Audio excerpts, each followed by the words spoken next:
নমস্কার সবাইকে। আজকে বানাচ্ছি চিকেন পকোড়া।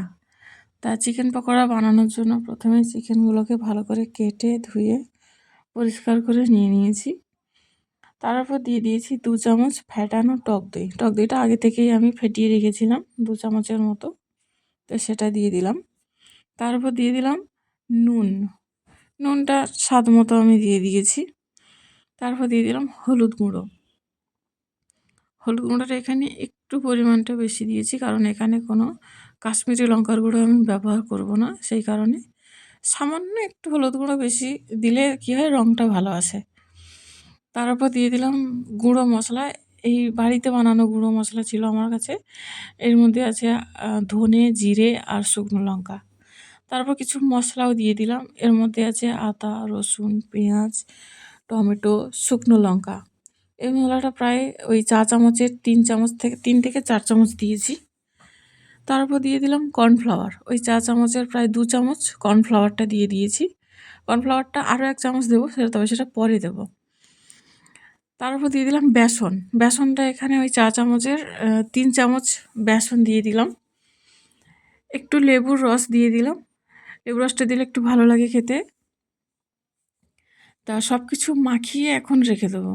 এই মশলাগুলো আগে থেকে মাখিয়ে রেখে দিলে কি হয়, চিকেনের মধ্যে মশলাগুলো ভালো করে মিশে যায় এবং পরে ওই পকোড়াটা খেতে খুব সুন্দর লাগে।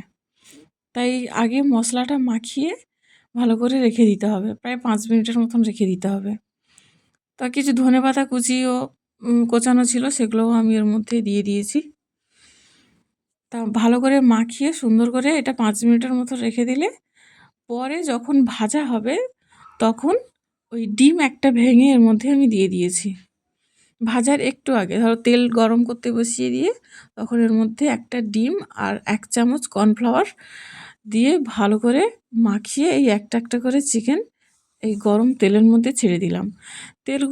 তেলটা খুব বেশি একটা গরম হয়নি, অল্প স্বল্প গরম হয়েছে। তার মধ্যে চিকেনগুলো ছেড়ে দিলে কি হয়, খুব বেশি লাল পোড়া হয়ে যায় না, খুব সুন্দর একটা কালার আসে।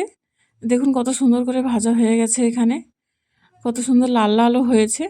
এর মধ্যে আমি কোনো রকম কাশ্মীরি লঙ্কার গুঁড়ো কিংবা কোনো ফুড কালার ব্যবহার করিনি। অনেকেই আছে যারা এইভাবে লাল লাল করে ভাজার জন্য কাশ্মীরি লঙ্কার গুঁড়ো কিংবা ফুড কালার ব্যবহার করে। তো এগুলো যারা বিক্রি করে তাদের জন্য ঠিক আছে, যেহেতু আমরা বাড়িতে খাবো, অত কালার কিংবা অত কাশ্মীরি লঙ্কার গুঁড়ো ব্যবহার না করাই ভালো। তো এখানে আমার সব চিকেন পকোড়াগুলো ভালো করে ভাজা হয়ে গেছে। আপনারা দেখে বলবেন কেমন হয়েছে। আর খুব টেস্টিও